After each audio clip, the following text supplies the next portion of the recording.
दोस्तों नमस्कार। मैं हूं शैलेंद्र सिंह और आप देख रहे हैं हमारा यूट्यूब चैनल शब्द शब्द शैलेंद्र सिंह। हम आज फिर एक खास मेहमान के साथ हैं, डॉक्टर मीनाक्षी सिंह के साथ, जो खुद डॉक्टर हैं, सोशल एक्टिविस्ट हैं।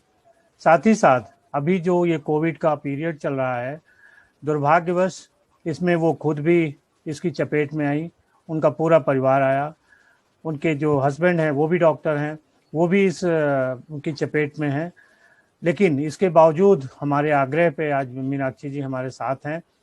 हमारा जो ध्येय है, उद्देश्य है, वो ये है कि हम मीनाक्षी जी की जो फाइटिंग की कहानी है, कैसे एक अकेले उन्होंने खुद को संभाला, बच्चों को संभाला और अब हस्बैंड को संभाल रही हैं और खुद भी लड़ाई लड़ी है, तो ये वो बताएं जिससे कि आप लोगों को या जो लोग इस चपेट में हैं वो थोड़ा सा इससे बाहर निकलने के लिए हिम्मत जुटा पाए।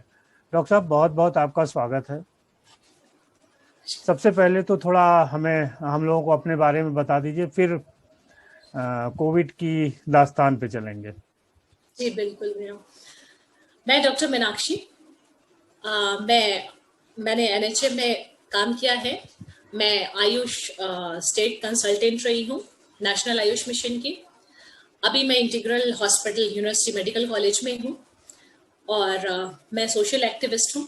अमेठी मेरा मुख्य कार्य क्षेत्र रहा है, जिसमें मेरा सेव गर्ल चाइल्ड का प्रोग्राम काफी वृहद स्तर पर चला है और माननीय सांसद महोदया का बहुत बड़ा उसमें योगदान रहा, बहुत बड़ा सहयोग रहा। इसके अलावा अमेठी क्षेत्र में मेरे द्वारा बच्चों के लिए, महिलाओं के लिए और लड़कियों के लिए विभिन्न प्रकार के कार्यक्रम किए गए हैं। Menstrual and personal hygiene, good touch, bad touch, इस तरह के बहुत सारे अवेयरनेस प्रोग्राम्स।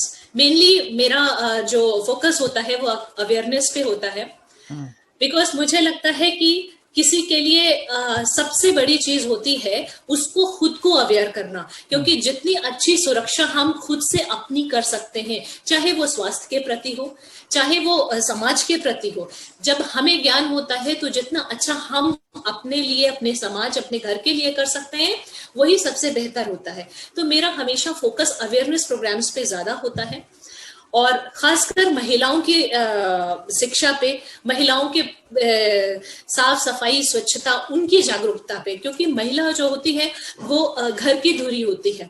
अगर हर महिला अपने घर को सिर्फ व्यवस्थित और सुसंस्कृत, शिक्षित कर ले तो हमारा समाज अपने आप स्वस्थ हो जाएगा। तो इन शॉर्ट यही रहा। छोटे मोटे सम्मान भी लोगों के द्वारा दिया गया है, जो एक मनोबल बढ़ाता है हम लोगों का, और बस समाज सेवा ही मुख्य कार्य है। हाँ, एक स्पेशल चीज जरूर है कि मैं एक दिव्यांग बच्चे की माँ भी हूँ, तो एक वो भी एक्सपीरियंस मेरे पास बहुत ही अलग एक्सपीरियंस है, जिसने मुझे बहुत मजबूत बनाया और लोगों के लिए स्पेशली खड़ा होने के लिए मुझे कहा कि जो एक्सपीरियंस उधर से भी मेरे लाइफ में आता है वो मैं लोगों को समझाऊं, शेयर करूं कि लोग उससे कैसे ओवरकम करें। भैया तो अब कैसे आप संक्रमित हुई, कोरोना के इफेक्ट में कैसे आई थी, कुछ आइडिया? अभी जब हमारा कोरोना 2020 से चला तब तो बच गए हम लोग। शुरुआत से ही काफी कम लोग संक्रमित हुए, ये स्तर नहीं था संक्रमण का।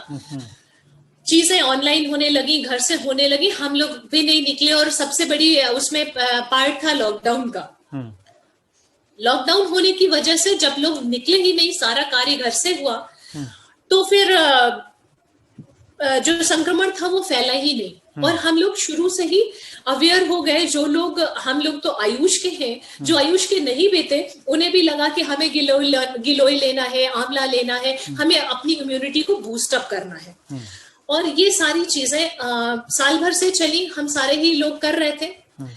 लॉकडाउन का बहुत लंबा फेज रहा। उसके बाद भी अभी फरवरी आते आते क्या हुआ, वो चाहे हम लोग रहे हो जो बहुत ही ज्यादा डेली मरीजों के टच में जाते हैं, या फिर एक सामान्य लोग रहे हों, और थोड़ा सा सरकार की तरफ से भी ढिलाई हुई कि जहां पे हमारे कोविड हॉस्पिटल्स कम कर दिए गए, कि अब संक्रमित लोगों की संख्या नहीं है, थोड़ा सा कहीं ना कहीं लापरवाही जरूर मैं कहूंगी हो गई। और फिर जब ये होली का फेज रहा, जहां लोगों ने मिलना जुलना ज्यादा शुरू किया, और अगर आप लोगों ने ध्यान दिया होगा तो लोगों ने मास्क लगाना बिल्कुल छोड़ दिया था। आप बाजार में चले जाइए, कहीं भी चले जाइए, तो हालांकि मेरा बहुत ज्यादा कहीं जाना नहीं होता है, होली के दौरान भी मैं कहीं भी नहीं गई। और एक हम लोगों के पास गवर्नमेंट की तरफ से न्यूज आ गई थी कि एक अब कोरोना संक्रमित क्योंकि महाराष्ट्र में बढ़ रहा था, तो यूपी में भी बढ़ने वाला है। तो हम लोग जस्ट एक एसओपी तैयार कर रहे थे कोविड का, कि हॉस्पिटल में अब हॉस्पिटल को कोविड बनना है, डीएम की तरफ से ऑर्डर आ चुका था, उसकी पूरी तैयारियां हो रही थी। 30 मार्च तक तो हमारी छुट्टी थी होली की। उसके बाद 31 मार्च को ऑफिस गए, सारी तैयारियां हो रही थी। 1 अप्रैल को एक आदमी मेरे कमरे में काम से आता है किसी फाइल के, और उसने सबसे पहले कहा मुझे मैडम गुजिया खिलाइए, और इंस्टेंट मेरा इससे भी पहले ये रिएक्शन था कि तुम्हें कोल्ड हुआ है क्या। वो हमारा एक स्टाफ था, उसने कहा हाँ मैडम जस्ट कोल्ड है। मैंने कहा नहीं नहीं, आप मास्क लगाओ और बाहर जाओ। सिर्फ इतनी हार्डली मैं आपको बताऊं 10 मिनट का भी वो मेरे चेम्बर में 10 मिनट का वो खड़ा रहा होगा। और ये जरूर सारे लोग कह रहे हैं, मेरा भी ये मानना है कि जब हम किसी से इन्फेक्ट होते हैं तो कम से कम 3 से 4 दिन का समय लगता है हमको उसके सिम्टम आने में। बिकॉज कि 3-4 दिन पहले मैं कहीं भी नहीं गई, मेरा कोई एक्सपोजर नहीं था। उसी दिन मैं उस लड़के से मिली, 31st को मिली, फर्स्ट को नहीं 31st को। और फर्स्ट को मैं नॉर्मल घर से गई, ऑफिस गई, हॉस्पिटल गई, और 12 बजे 1 बजे के लगभग मुझे लगा कि मुझे कुछ गले में खराश सी हो रही है। तो मेरे जो एमएस हॉस्पिटल है, मैंने उनको बोला कि सर थोड़ा सा गले में कुछ खराश सी। उस दिन हमारी लगातार कोविड को लेके काफी तो मैंने कहा सर मुझे कुछ खराश सी हो रही है, और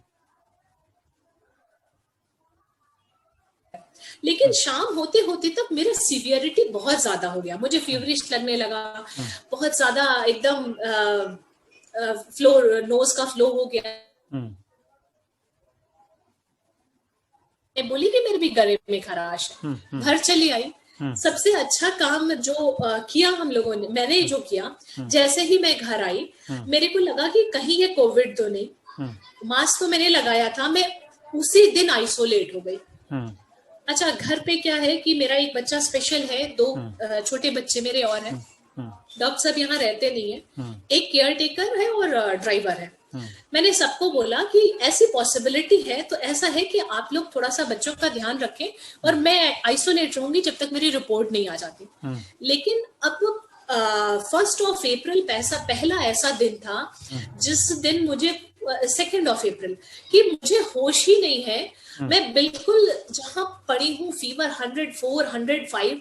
फिर मैंने एक पीसीएम लिया और कॉल किया, मैंने कहा मुझे मेरा ब्लड सैंपल कराना है। ब्लड सैंपल की रिपोर्ट 4th को आई, लेकिन तब तक मैं आइसोलेट रही।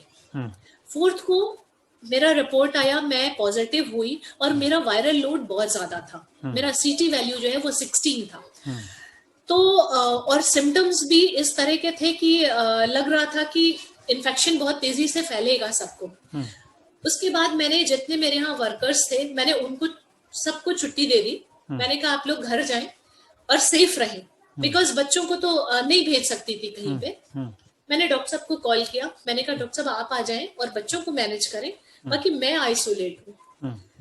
अभी 4th बीता था, तो 5th को मुझे खुद को लगा कि अब तो 4-5 दिन हो चुके थे, मुझे लगा कि सब कुछ ठीक है।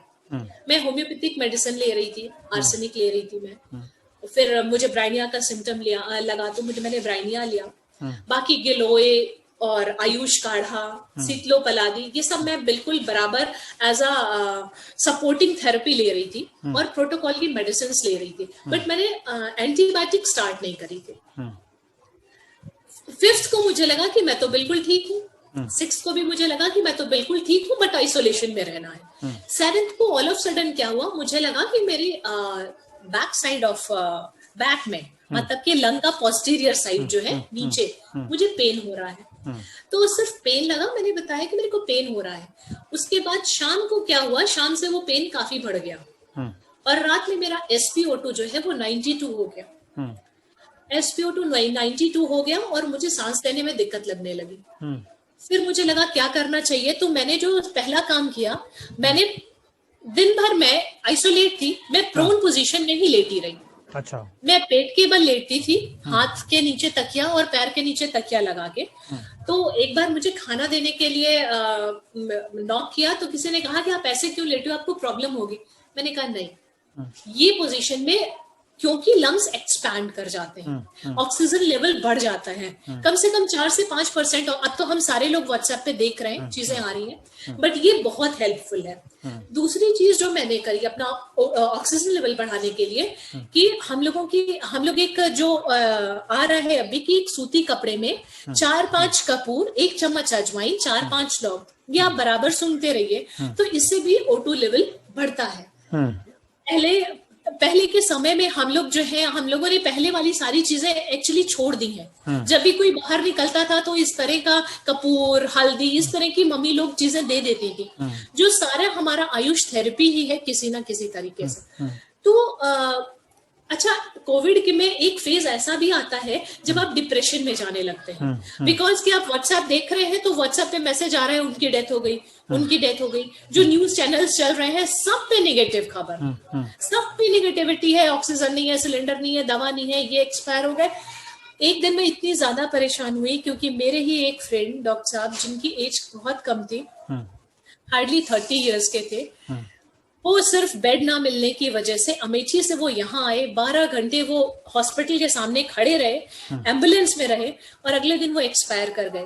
तो जितने लोग हैं, अगर हम लोग एक दूसरे को सपोर्ट करें वही बेहतर है, बिकॉज कि अगर डॉक्टर्स ही आपकी इतनी सेवा कर रहे हैं, हमारा स्टाफ इतनी सेवा कर रहा है, अगर हम उसे ही सर्विस नहीं दे पाएंगे तो फिर, अब मैं अपना बताऊं कि मेरे को कोविड कमांड सेंटर से, मैं इतने साल से गवर्नमेंट से जुड़ी हूँ, लोगों की सेवा कर रही हूँ, सोशल वर्क भी कर रही हूँ, बट कोविड कमांड सेंटर से मेरे पास फोन रोज आए और उन्होंने रोज एक ही बात बोली, आज RT-PCR टीम जाएगी। टीम आज तक नहीं आई, आज आपको दवाइयां मिलेंगी, आज तक दवाइयां नहीं मिली। और रोज मेरा एड्रेस लिखते थे, रोज मुझे कॉल करते थे। 15, जब मेरी कंडीशन काफी सीवियर हो गई, मुझे लंग में इन्फेक्शन हो गया और मैं 2 दिन कंटिन्यूअस में रोती रही। सबने बोला कि तुम कर क्या रही हो, मुझे लगा मैं डिप्रेशन में चली गई, और इस तरह की न्यूज देख के मुझे लगा अब नहीं बचूंगी। मैंने बच्चों को बुलाया, हस्बैंड जो कि 4-5 घंटे के लिए चले जाते थे काम पे, मैंने बच्चों को बुलाया और रूम में अंदर से ही मैं बोल रही थी कि बेटा हो सकता है मम्मा ना रहे, बिकॉज कि सब तरफ जिस तरह से मैं सुन रही थी ना, वो भी इतने जानने वाले लोग एक्सपायर हो गए, इतने यंग लोग एक्सपायर हो गए। तो लगा कि शायद ऐसा मेरे साथ हो जाए, तो मुझे अपने बच्चों को बहुत स्ट्रांग बनाना होगा। फिर मैंने बच्चों को पूरा समझाया कि अगर मम्मा नहीं रहेगी तो आपको क्या क्या करना है, आपको किन चीजों पे फोकस करना है। वो एक समय बहुत खराब समय था, लेकिन उसमें सबसे अच्छा ये होता है कि कुछ लोग ऐसे थे, चाहे आप सोशल वर्कर हैं, इसलिए उनमें से एक मैं शैलेन जी आपका भी नाम लेना चाहूंगी, और बाकी हमारे कुछ NGO के लोग हैं। एक हमारे गोरखपुर के काफी नेशनल लेवल NGO है, उनका गोपाल जी नाम है। मतलब इन लोगों ने रेगुलर मुझे फोन किया, रेगुलर मेरी हालचाल बांधी में पूछा, और रेगुलर मुझे ढांढस बधाया। अब यही एक शब्द बोला कि डॉक्टर साहब बहुत जरूरत है दुनिया को आपकी, अभी तो बच्चे छोटे हैं, अभी आप फ्री होंगे, आपको बहुत कुछ करना है। तो कहीं ना कहीं ये छोटा छोटा सपोर्ट हम लोगों को इतना काम आता है ना, इतना काम आता है। जब मैंने बच्चों को सब कुछ समझा दिया, फिर मैंने ये भी बताया कि जो भाई स्पेशल है उसके लिए आपको कैसे सपोर्टिव रहना है, उसके लाइफ का मम्मा नहीं रहेगी तो कैसे करेंगे। लास्ट में मेरे बच्चे ने कहा, मम्मा ऐसा कुछ नहीं होगा, बी पॉजिटिव, और अगर आप सबकी हेल्प करते हो तो भगवान आपकी भी हेल्प करेगा, और अपने छोटे छोटे बच्चों की तो हेल्प करेगा ही करेगा। तो कहीं ना कहीं हमारा पॉजिटिव रहना बहुत ज्यादा मैटर करता है। और शैलेन जी, मैं आपके माध्यम से सबको एक बात कहना चाहूंगी कि हमने एक माइंडसेट बना लिया है कि मुझे कोविड होगा और अब मेरा ऑक्सीजन फॉल करने लगेगा और अब मुझे ऑक्सीजन की जरूरत पड़ जाएगी, जो कि अगर हम सर्वे पे जाएं तो जितने भी लोग इन्फेक्ट हो रहे हैं उनमें से सिर्फ 15 से 20% लोगों को ऑक्सीजन की आवश्यकता है। बाकी हम देखिए, अगर हम ये सोच लेंगे तो जैसा हम सोचते हैं वैसे ही हार्मोन हमारे बॉडी में रिलीज होता है, वैसे ही हमारा बॉडी रिएक्ट करने लगता है, वैसे ही हमारे न्यूरॉन वैसा ही हो जाता है। आप बिल्कुल पॉजिटिव सोचें, हम इन्फेक्ट होंगे, नॉर्मल सा सर्दी जुकाम है, सर्दी जुकाम बुखार होगा, जो गाइडलाइन है, जो प्रोटोकॉल है, जो मेडिसिन बताई गई है, शुरुआत से वो फॉलो करें। आप टेस्ट के रिपोर्ट का इंतजार नहीं करें, बिकॉज कि दवा खाने से आपका उतना नुकसान नहीं होगा जितना दवा ना खाने से नुकसान होगा। रिपोर्ट तो 4-5 दिन के बाद आएगी, तब तक आपका बड़ा नुकसान हो चुका होगा, क्योंकि जो लंग में इन्फेक्शन स्टार्ट होता है वो आपको सिम्टम ही 7वें-8वें दिन आने शुरू होते। सब लोगों से एक विनती करूंगी कि जो हमारी सपोर्टिव थेरेपीज हैं, आयुष काढ़ा है, गिलोय है, आंवले का रस है, नींबू पानी है, हल्का गर्म नींबू पानी है, शीतलो पलादी है, अदरक के रस में काली मिर्च और शहद डेली में करें। आप ये समझ लें कि गिलोय हमारा इम्यूनिटी बूस्टर है। आप अगर एक बार रोज लेंगे और अपने बच्चों को भी इसकी आदत डलाएं और एटमॉस्फेयर में जी रहे हैं ना, अब हमको अपना लाइफस्टाइल, आयुष का लाइफस्टाइल करना पड़ेगा, एक हेल्दी लाइफस्टाइल करना पड़ेगा हमें। और हमें अपने जो भारतीय मसाले हैं, जो हमारी औषधियां हैं, हमें इनकी जानकारी रखनी होगी, इनका उपयोग करके अपनी बॉडी को इतना स्ट्रांग रखना होगा कि हम लोग किसी भी बीमारी से संक्रमित ना हो। अगर देखिए, कोविड वही है, कोई बहुत ज्यादा इन्फेक्ट हो रहा है, कोई बहुत कम हो रहा है और कोई नहीं हो रहा है। मेरे ही घर शुरुआत के 4 दिनों में रही, वो इन्फेक्ट नहीं हुई, कोई सिम्टम नहीं आए। तो जिसका इम्यूनिटी बहुत अच्छा है उसको हल्के फुल्के सिम्टम आ रहे हैं और खत्म हो जा रहे हैं। तो कुल मिला के हमें पॉजिटिव रहना है और